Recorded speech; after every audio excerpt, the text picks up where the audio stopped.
Hi guys, this is Sadik from Droidwin.com, and in this video, we'll show you how to flash the latest Android ROM based on Android 15 onto your Galaxy A52s 5G. So please take a backup of all the data on your phone and then let's get started. First off, get hold of the latest Android SDK platform tools and extract them onto your PC. You may extract them anywhere you want. In my case, I've done so on the C drive, and as you could see, these are the files for platform tools. Once that is done, get hold of the Android ROM zip file for your phone from this link and transfer the ROM zip file inside the platform tools directory. So this is the ROM zip file. Let's transfer it here. Moreover, for the ease of convenience, let's rename it to something shorter. So let's rename it to ROM and the complete name becomes rom.zip. Moving on, you will now have to install the DWRP recovery onto your phone. We will use this recovery to flash the ROM. So I made a video and a guide on the same. Still, I'll show you once again how to get this job done. So first off, you will have to unlock the bootloader on your phone. Do know that unlocking will wipe off all the data and it might make the warranty null and void as well. If that's well and good.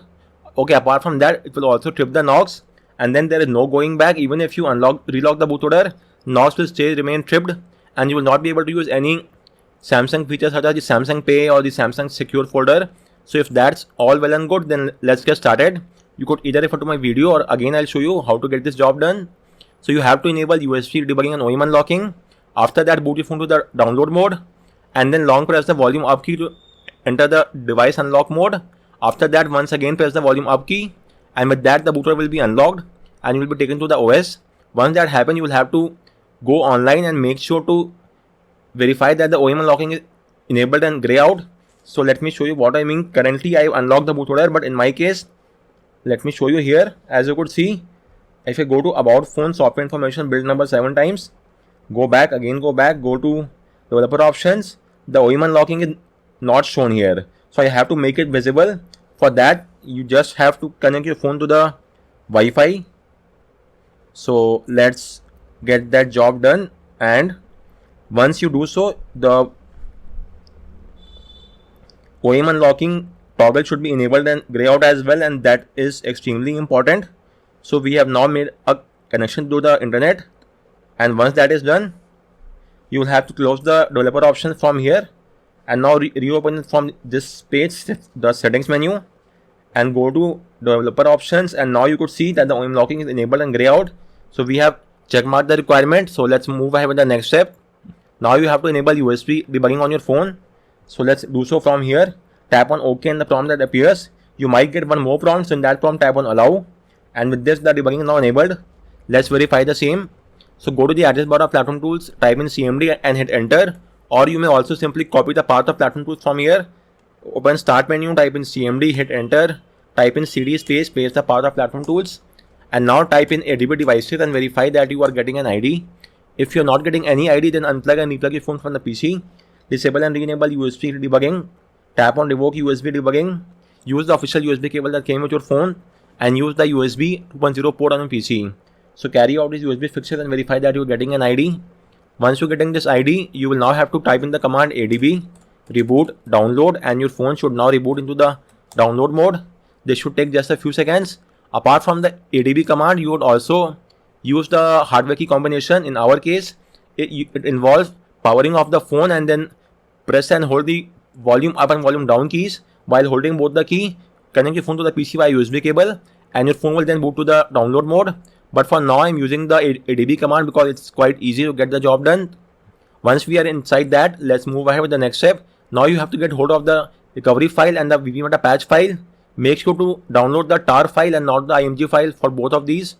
So for example, if you go to the link here, then only download the tar file, which is this one. Likewise, get hold of the VBMeta patch file from here, and this is also a tar file. If you open the GitHub page, download this one, the second file. Once you have got both the files, let's proceed ahead with the next step.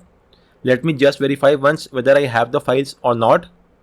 Just give me a second. So downloads, and this should be somewhat here itself. So this is the patch file for the VBMeta, and the recovery file should also be here only.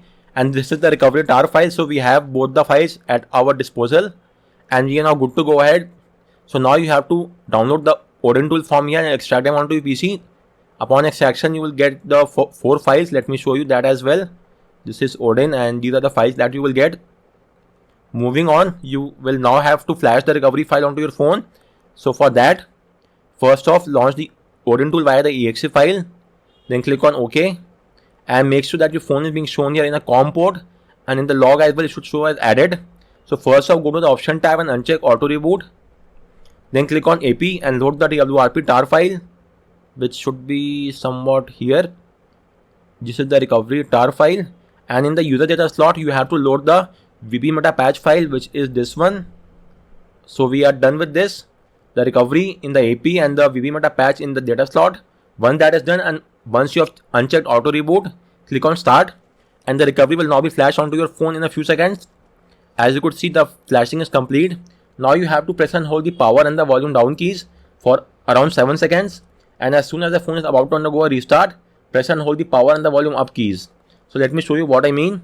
First off, press and hold the power and the volume down keys and keep on holding both the keys for around 7 seconds.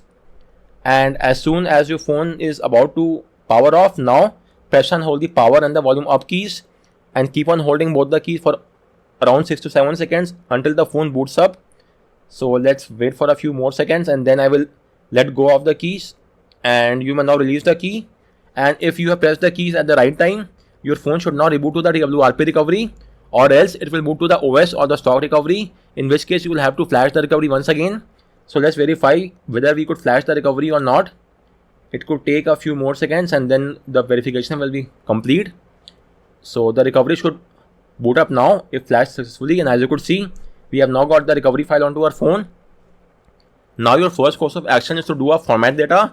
This is also a part of recovery installation. So go to wipe format data, type in yes and hit the blue check mark.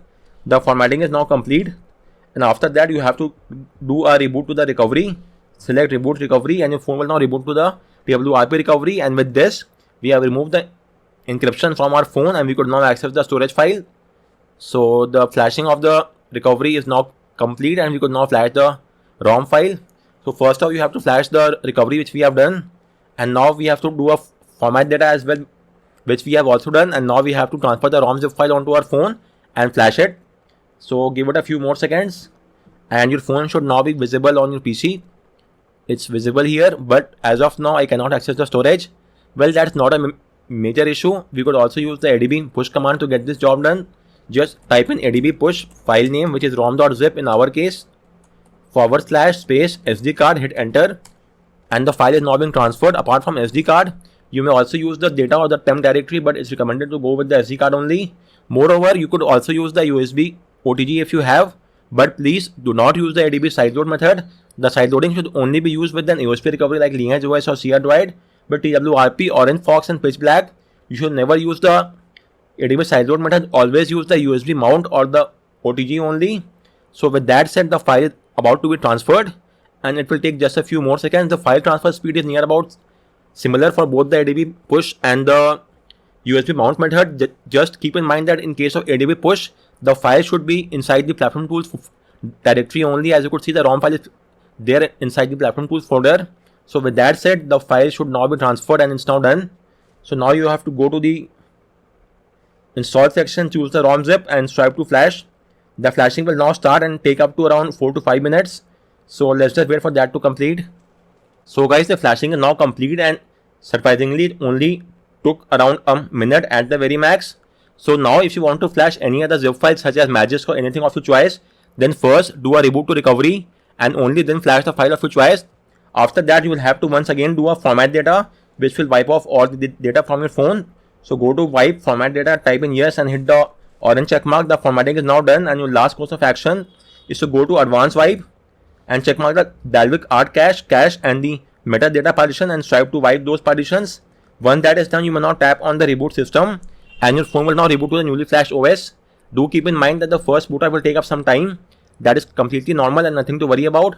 From the subsequent time, that will not be the case. With that said, let's just wait for the boot animation to appear. The first time the boot animation might take up a little bit longer as well. Again, that's completely normal. Since the ROM also has the GApp packages inbuilt, it will also load the GApps, which will again require some additional time. So keeping those points in mind, let's give it a few more seconds to verify whether the flashing has been done successfully or not. And as you could see, this is a boot animation. So the flashing is now done, and we should now wait for the phone to boot to the setup screen, after which we will have a look at the ROM features as well. And we are now inside the ROM, so let's set it up quickly. So this is the setup screen. Let's get started.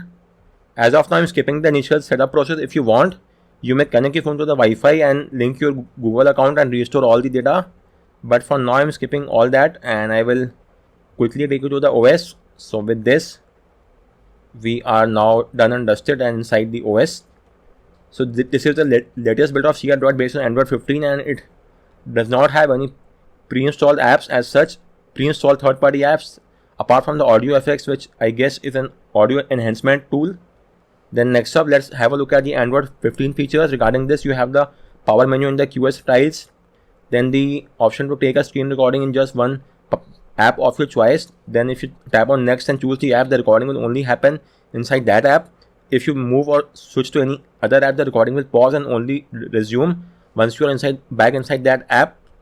Apart from that, the new back gestures, let's have a look. That is also there. The new volume panel, let me check that, just a second.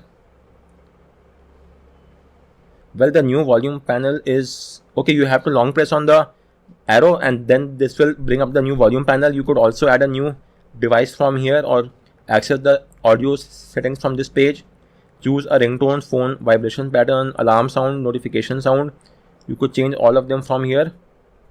Then apart from that, we have the private space as well. The private space is used to hide the apps on your phone. So first off, you have to set a screen lock.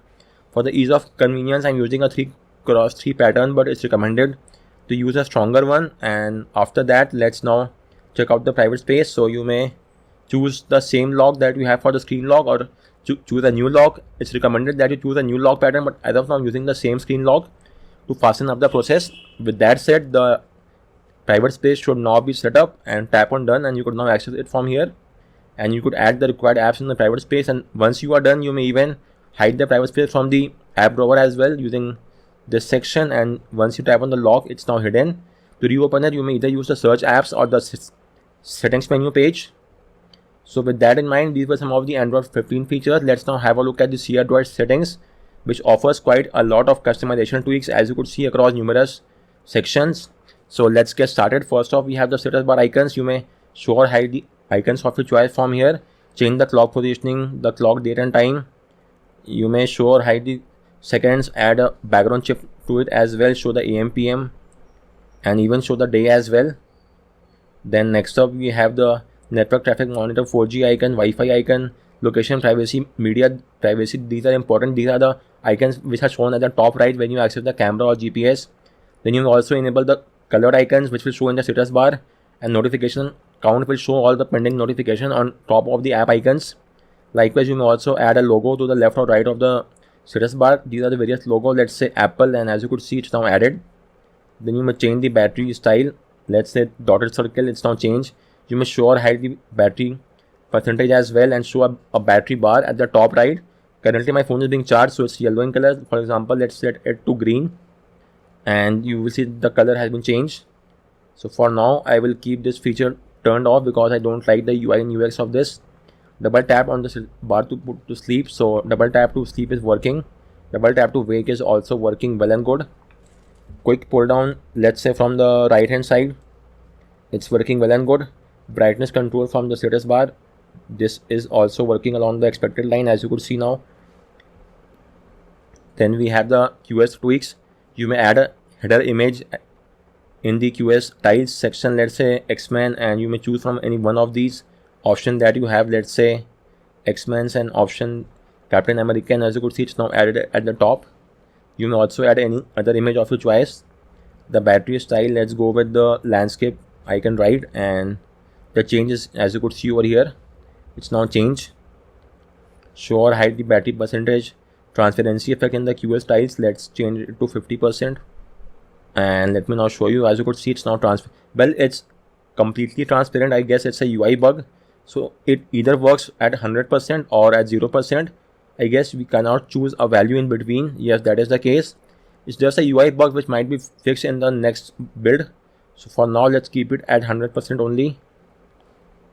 Brightness, slider positioning, haptic feedback, QS tiles layout. Let's go with circle, and this will bring up the tiles that we get in Android 11, I suppose. Yes, that is the case. But let's try to add more tiles to it. So for example, you may go to columns and rows and add more tiles in each row or column. For example, now I've added a new column over here, as you could see. Then next up, animation style, you could add an animation. So when you use these tiles, it will show an animation style, as you could see now. Then next up, we have the lock screen tweaks over here. The clock font style, these are quite a lot of options that you could choose from, as you could see. It's a never ending list. Let's go with the, let's say it's quite hard to choose this one. And now let me show you the change. Well, I guess I have to do a system UI restart, and only then the change will be implemented. So I will do a restart at the end. Okay, let me choose the Sony Sketch or anything different just to verify it once. So again, let me see. So as of now, it's not working because a system UI is restart is required. I will do a restart at the end, and then I will show you all the changes at once. Then you may show or hide the carrier name in the lock screen, show or hide the battery space, enable the weather as well, but this will require the battery and GPS to be the Wi-Fi and the GPS to be enabled at all time, which will lead to battery drainage as well.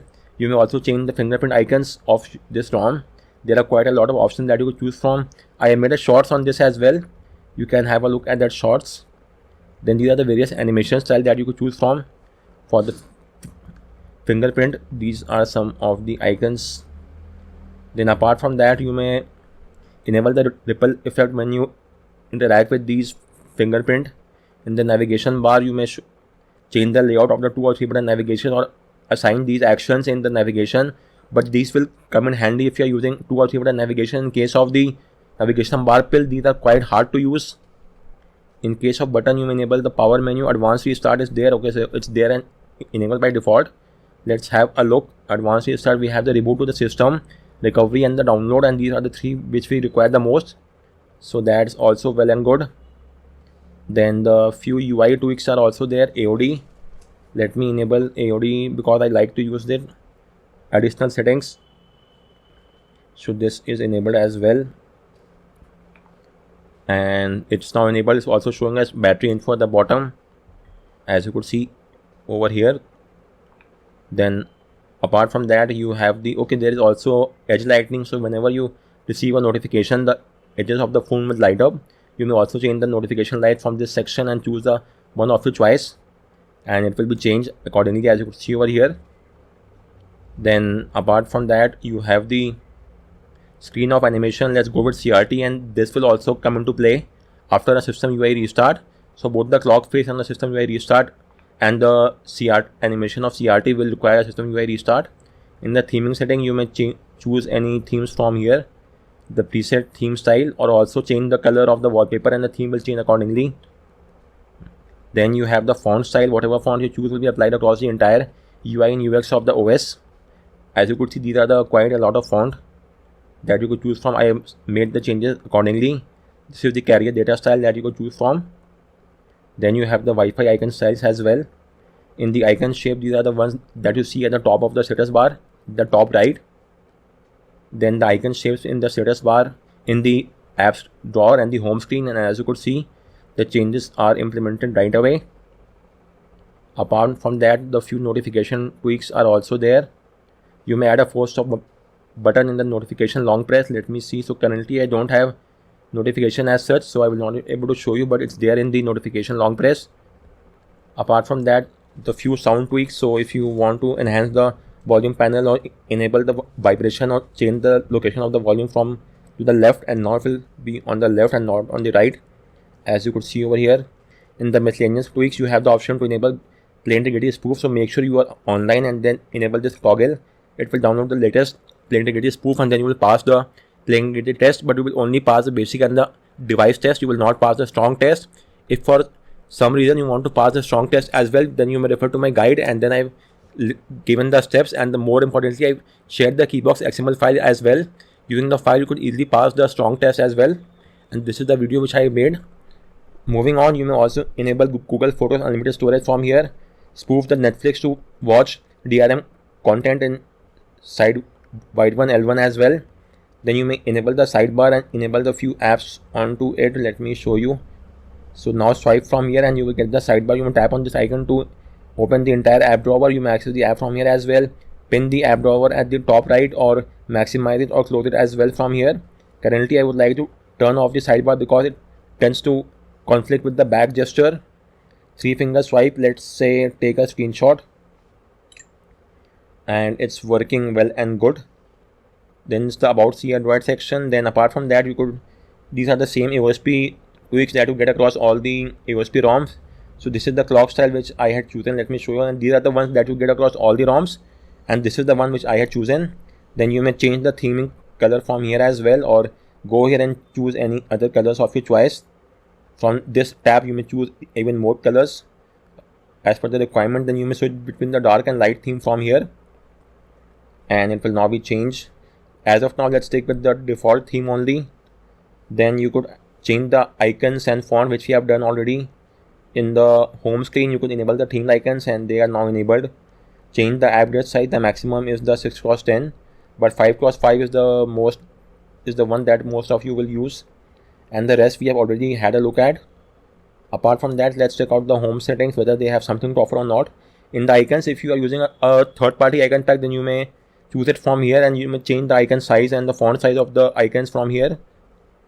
Then in the home screen you have the option to enable double tap to sleep, swipe to access the Google app. So it's currently okay. So this is one issue with this tweak, that you will have to lock and unlock your phone because the UI issue might get to this ROM whenever you are making the tweaks from the home settings. So in the home screen, apart from that, you may enable or turn off the at a glance widget and Google search. So the Google search bar, or you have the swipe to access Google, they are all enabled but gray out because you currently don't have any GApps installed onto your phone. When you flash the GApps, these features will be enabled, and then you may easily turn on or off it as per your convenience. Regarding the flashing of GApps, you could just do an sideload to the recovery or the RP mode and then flash the GApp zip file. I made a separate guide on the same. You could refer to my guide and flash the GApp packages which correspond to your need. Then in the app drawer, you could enable the theme icons in the app drawer as well. It will now restart the launcher, which will take a few seconds, and then you could implement the change. And let's have a look by locking and unlocking the device. And as you could see, it's now implemented in the home drawer, in the app drawer as well. I want to change the transparency of the app drawer, but that feature is not there. Anyway, it's not a cause of concern. Then in the recent, you may show the memory info and the lens as well. So let's have a look at that. So this is the RAM info which is being shown now at the bottom, as you could see. Finally, in the miscellaneous, you could enable the taskbar as well. You have to just first enable it, so wait for a few seconds, and then I will advise you to lock and unlock the phone. After which the taskbar is now enabled, just swipe from the bottom and you could see that these are the same 5 icons that you get on the home screen, and tapping on this will open the app drawer, as you could see. For now, I will be keeping this off because I don't want to use the taskbar. I want to use the navigation bar pill. So turn it off and lock and unlock your phone. After this, it will now be gone in a few seconds. So it's again restarting the launcher. All this is just one time delay. From subsequent time that will not happen. So let's lock and unlock it once. So guys, on that note, we round off this video. If you have any queries with regard to any of the steps regarding the flashing or the ROM features, do let me know in the comment section, and thanks a lot for watching.